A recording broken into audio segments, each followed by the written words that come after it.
Estuve pensando el fin de semana en tantas cosas que nos han ocurrido en los días anteriores. Es impresionante, vivimos dentro de una vorágine de la que es muy difícil salir. Estaba pensando, y me ganó cierta desolación, en Bullrich disfrazada de presa, allá en el Bolsón después, promoviendo todo tipo de incidentes, Pichetto, las acusaciones a los mapuches, justo a los mapuches, que fueron los que más hicieron para salvar vidas en el incendio, Carrió, Cornejo, Negri, asentados en el mamarracho más insolente, más desafiante, el desastre de la vacunación en Buenos Aires, el ataque mafioso, como él mismo dice, a Axel Kicillof y su familia del diario Clarín, las dudas que el monopolio quiere instalar sobre la famosa vacuna china, famosa ahora, porque ellos van a procurar que lo sea y de una manera negativa. Y ahí me encontré con un artículo de Jorge Alemán, el ascenso de la ultraderecha argentina. Dice Alemán, no es necesario explicar que la derecha neoliberal argentina ya se ha constituido como tal. No es verdad que sea necesario tener enfrente a un gobierno progresista o democrático popular para que despliegue su fuerza.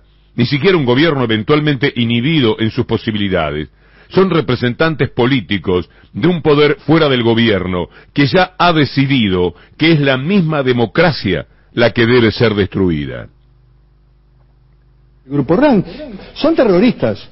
A ver, es un grupo terrorista que ya está operando en la Argentina. Yo te digo lo siguiente, hay que investigar los incendios en el sur, en Golondrinas, en Bolsón, en la zona de Puelo.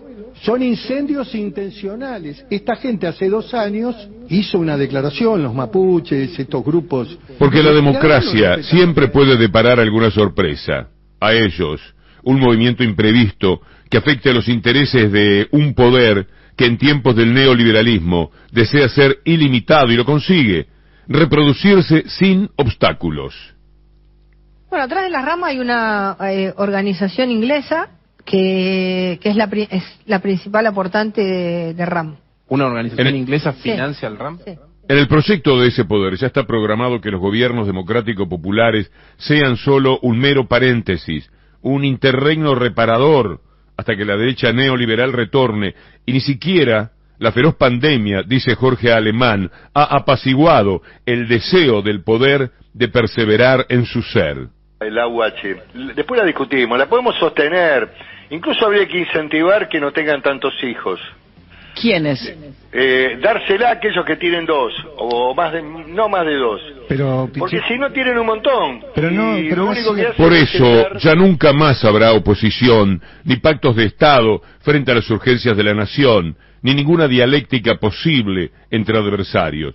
Es una derecha ultraderechista, de cuño goebbeliano, que perfecciona su artillería mediática, corporativa y judicial día por día.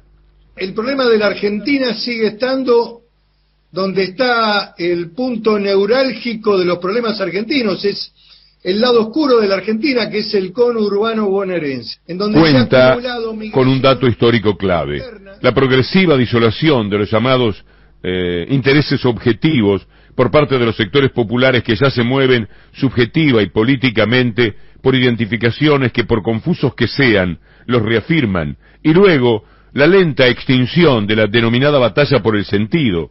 La derecha ultraderechista de la Argentina actúa fuera del sentido, performativamente transforma cualquier signo separado de la verdad en un juicio de existencia, en el tiempo histórico donde las noticias son órdenes encubiertas. Dejemos que los privados compren vacunas, que las farmacias compren vacunas, que los laboratorios compren vacunas, que por todo ello, los gobiernos democráticos y populares deben reunir sus legados históricos sin nostalgia, pero sí como fuente de inspiración, para diseñar una actualización ética de las experiencias populares. Nunca, como ahora, se ha vuelto una exigencia de primer orden anudar la ética a la política. No me refiero, dice Jorge Alemán, a una ética normativa, sino a una que comience por uno mismo, por el examen de la propia vida en relación a la causa que defendemos. ¿Qué va a hacer el gobierno nacional? Si todos compraran vacunas y pudiéramos tener todo tipo de vacunas en la Argentina, estaríamos mucho más, digamos, si la gente pagaría la vacuna como paga la vacuna, pueden, ¿no? Los que pueden y los que no irán a la obra social o tendrán un subsidio del Estado. Y finalmente, dice Jorge Alemán, no se trata de la mentada función crítica del intelectual, sino de ser capaz de incluso pensar contra uno mismo, porque cuando se trata de la igualdad y la justicia, nunca estamos a su altura, siempre estamos en las vísperas. Sin embargo, esa fragilidad donde la ética y la política se encuentran es nuestra verdadera alternativa, nuestra razón y orden frente a la locura de esa ultraderecha para la que la vida no vale nada. Santiago Polop es un hombre licenciado en filosofía, ciencia política, escribe fantástico, un libro que se llama Sintonía Filosófica. Yo lo entré con un poquito de temor. Todos los libros de filosofía a uno le dan un trabajito. Leer todo lo que me mandó generosamente Gabriela Stoppelman, la hermana de Adrián, sobre lo que...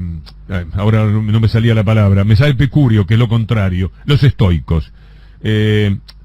Todo ese tema de estoicismo, epicureísmo, es impresionante, pero al mismo tiempo se torna exigente, uno tiene que volver sobre lo que ha leído, entonces dan un poquito más de trabajo porque son pensamientos naturalmente muy profundos, pero es un lindo desafío, como el que plantea Santiago Polop en Sintonía Filosófica, y debo decir que exagero en cuanto a la problemática que presenta el libro. Mira, les voy a leer una parte que nos toca de cerca a todos los que hacemos este programa, es decir, de este lado y de ese lado, donde están ustedes, que también hacen el programa.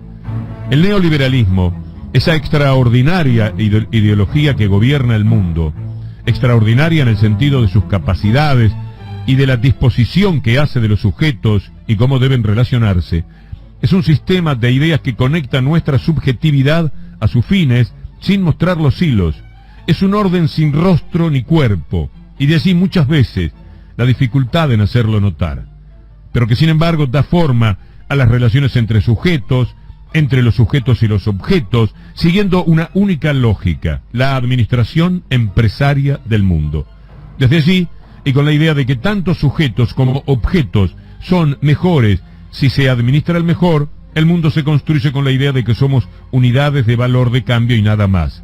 Y por supuesto, este presupuesto se presupone como no ideológico, lugar desde el que condena toda otra práctica, la política, educativa, que la contraríe como ideológica.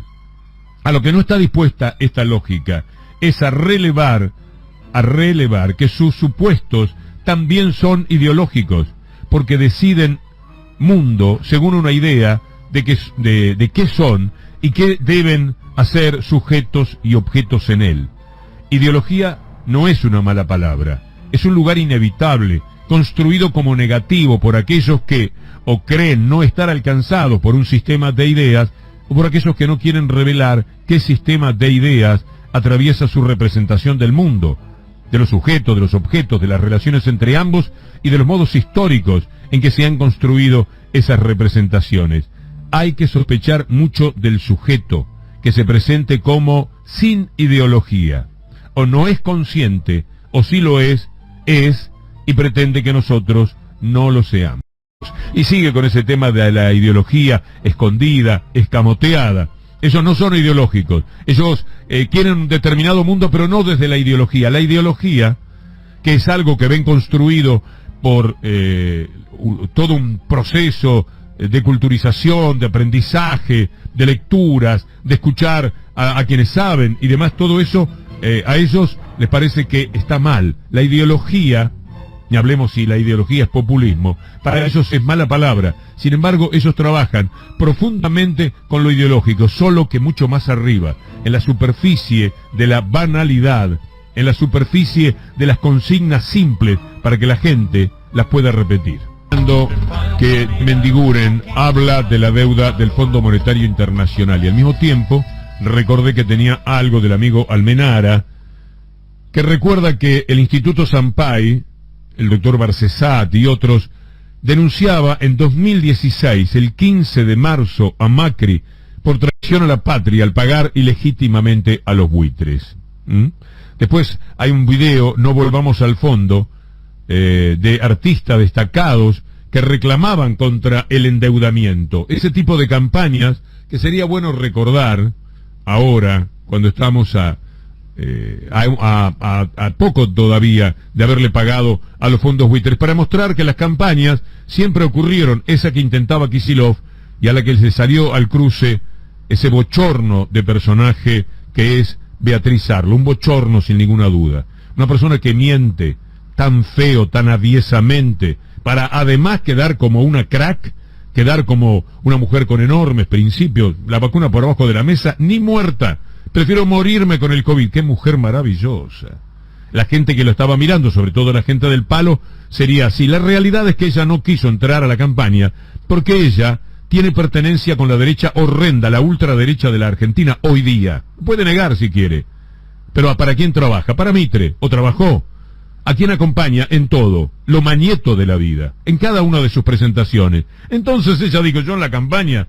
¿Qué me dicen? ¿Cómo voy a participar de una campaña? ¿Qué va a decir de mí Clarín? ¿Qué va a decir de mí el PRO? ¿Qué va a decir de mí cada uno de los amigos que ahora tengo? Y que deben ser muy distintos a los de otra época, de Sarlo, seguramente. Bueno, ese video, no volvamos al fondo de 2016, tenía justamente eso, la campaña que se hacía para que la gente más o menos conocida jugara una opinión, para que nos diéramos cuenta de lo que le estaban haciendo al país. Ya sabemos lo que pasó después de pagarle mucho más de lo que correspondía a los fondos buitres. Ya sabemos cómo se rieron en la cara de la Argentina. Y ya vimos cómo inmediatamente, después que les pagaron, pusieron otra vez dinero a disposición de la Argentina para que se pidiera prestado todo el tiempo. Hasta una deuda que es la más rápidamente contraída, incluso por encima de los tiempos de la dictadura del 76, de toda la historia de la República Argentina. Es tan triste lo que nos pasa. También había ruidazos contra los tarifazos en todo el país en 2017, y en el 2018 Laura Alonso tomó medidas por el cobro ilegal del ministro Luis Echeverre. Le pide que no firme los papeles que incumban al pagador. Bueno, así estábamos. Es bueno a veces echar un vistazo a ese pasado inmediato que tenemos de los tiempos del neoliberalismo en la Argentina. Y a propósito de Mendiguren, que fue quien me inspiró para revisar un poco los aportes de Debate Mendoza, escuchémoslo hablando del crédito del Fondo Monetario Internacional al gobierno de Macri. Es un tema eterno de que se le saca al Congreso una facultad que es propia, que es inherente, y la experiencia nos ha dicho que actitudes de este tipo atentan directamente contra el desarrollo de la Argentina. Fue un crédito que nunca la Argentina pudo haber recibido, de acuerdo a los mismos estatutos del Fondo Monetario, que no tenía ninguna capacidad de repago, que nunca el Fondo Monetario había